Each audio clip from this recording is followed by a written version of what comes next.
আরে বাবা, বাজেট তো আসছেই, কিন্তু বাজেটের জলে কি বাজারের আগুন নিভবে? কমলে খুব ভালো হয়, আমাদের মতো সাধারণ মানুষরা উপকৃত হব। স্টেট এবং সেন্টারের যে রিলেশনশিপের সেটা কোথাও না কোথাও ধাক্কা খাচ্ছে, আর সেই ধাক্কার ফলে আমরা যে বাজেট অ্যালোকেশন হচ্ছে বা বাজেট নিয়ে যে সমস্যাটা তৈরি হচ্ছে তার জন্য কিন্তু সাধারণ মানুষরা বঞ্চিত হচ্ছে। বইপত্রের দাম কি সত্যি কমবে এই বাজেটে? খাতা পেন্সিলের দাম সত্যি কি কমবে এই বাজেটে? এখন তো মানুষের রোজগারপাতি সেরকম নেই, তা আশা করি জিনিসপত্রের দাম কমলে আমাদেরও আমরা উপকৃত হব, সাধারণ মানুষ সবাই উপকৃত হবে।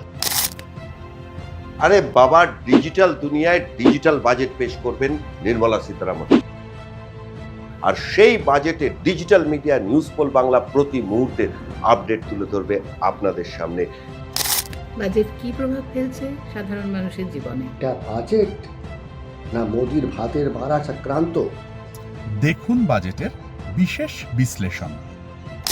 কোন জিনিসের দাম বাড়লো, কোন জিনিসের দাম কমলো,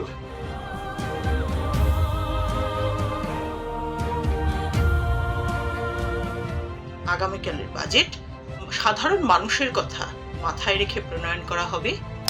কার পকেট ভরলো আর কার পকেট ফাঁকা হলো সব দেখতেই চোখ রাখুন নিউজ পোল বাংলায়। News poll Bangla, budget 2026।